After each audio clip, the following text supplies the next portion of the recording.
Hi guys, this is विशाल। आज हम बात करेंगे द वंडर मूवी के बारे में।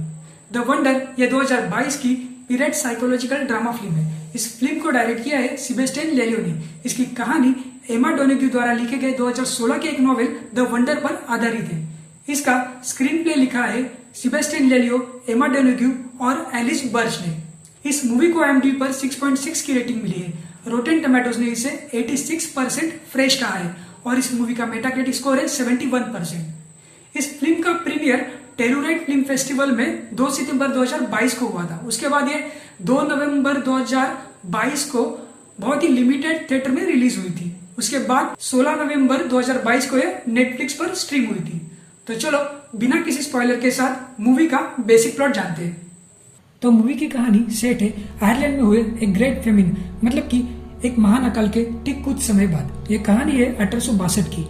एक एलिजाबेथ राइट नाम की इंग्लिश नर्स को आयरलैंड के एक गांव में एना ओडोनेल नाम की लड़की के ऊपर नजर रखने भेजा जाता है। एना के परिवार के अनुसार एना ने 4 महीनों से कुछ भी नहीं खाया है और ना वो अभी भी कुछ खा रही है। एना के ऊपर 24 घंटे नजर रखने के इस काम में नर्स राइट की मदद के लिए सिस्टर माइकल इस नन को अपॉइंट किया जाता है। नर्स राइट और सिस्टर माइकल दोनों मिलकर 14 दिन 8-8 घंटे की शिफ्ट में 24 घंटे एना के ऊपर नजर रखने वाले होते हैं और अपने अपने इस परीक्षण में जो भी उन्हें पता चलेगा कि एना ऐसे 4 महीनों से बिना कुछ खाए कैसे जिंदा रह रही है, इसकी रिपोर्ट वो 14वें दिन वहाँ के लोकल डिग्निटरीज मतलब कि गणमान्य व्यक्तियों को करने वाली होती है। बेसिकली ये उन दोनों का टास्क रहता है और इस पूरे समय नर्स राइट और सिस्टर माइकल को आपस में बात करने से सख्त मनाही की रहती है। यहाँ पे आपके मन में सवाल उठेगा कि एना के ऊपर नजर रखने के लिए एक नर्स और एक नन क्यों अपॉइंट किए।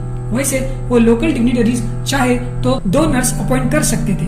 आखिर उन्हें एना के फिजिकल कंडीशन की तो जांच करनी थी कि एना बिना कुछ खाए 4 महीनों से कैसे जिंदा रह रही है। तो यहाँ पे मैं आपको बताना चाहूंगा कि उस लोकल डिग्निटरीज में कुछ ऐसे मेंबर थे जिन्हें ये एना का कारनामा ईश्वर का चमत्कार लग रहा था और उसे बस वो एक नन द्वारा क्रॉस चेक करना चाहते थे। तो जब पहले ही दिन नर्स राइट एना से मिलती है तब नर्स राइट के पूछने पर एना उनसे कहती है कि उसे खाने की कोई जरूरत नहीं पड़ती। उसके हिसाब से वो मैना के ऊपर जिंदा है जो उसे स्वर्ग से मिल रहा है। तो यहाँ पे आपके मन में सवाल उठेगा कि ये मैना फ्रॉम हेवन क्या है। तो अभी के लिए आप लोग इतना समझ लीजिए कि एना के कहने का मतलब यहाँ पे यह था कि वो ईश्वर के आशीर्वाद के कारण बिना कुछ खाए 4 महीनों से जिंदा है। और अगर आपको मैना फ्रॉम हेवन इस बारे में डिटेल में जानना है तो आप गूगल कर सकते हो या फिर यूट्यूब पे इस टॉपिक पर बहुत सारे वीडियोस भी अवेलेबल है, आप उसे देख सकते हो। एना के साथ अपनी पहली मुलाकात में ही नर्स राइट को यकीन हो गया था कि कोई तो है जो एना को चुपके से खाना खिला रहा है।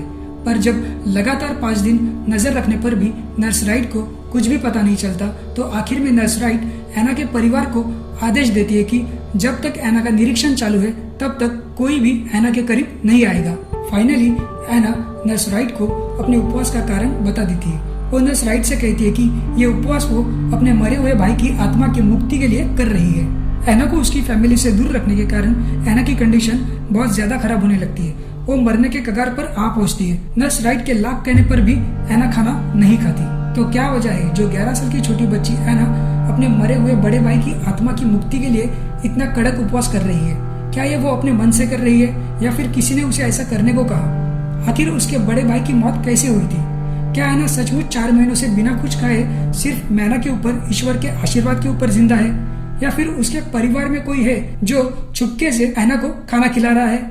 आखिर क्या होगा एना का? क्या नर्स राइट एना को बचा पाएगी या नहीं? इन सब सवालों के जवाब जानने के लिए जब आप ये मूवी देखोगे तो भले ही मूवी काफी स्लो होने के बावजूद भी आप बिना जवाब जाने मूवी को बीच में ही छोड़कर जाना पसंद नहीं करोगे। मूवी की मेन एक्ट्रेस फ्लोरेंस पग के साथ सभी कलाकारों की एक्टिंग बहुत ही लाजवाब है। हैरी वैगनर की सिनेमाटोग्राफी और मैथ्यू हर्बर्ट का म्यूजिक मूवी में और जान डाल देता है। मूवी का कैनवास सच में बहुत ही स्पेक्टेकुलर है। मूवी में जो 1862 का माहौल क्रिएट किया है वो भी काफी काबिले तारीफ है। इस मूवी को आप नेटफ्लिक्स पर देख सकते हो। ये हिंदी लैंग्वेज में भी अवेलेबल है, तो इसे आप टाइम निकाल के जरूर देखना, ये आपको जरूर एंटरटेन करेगी।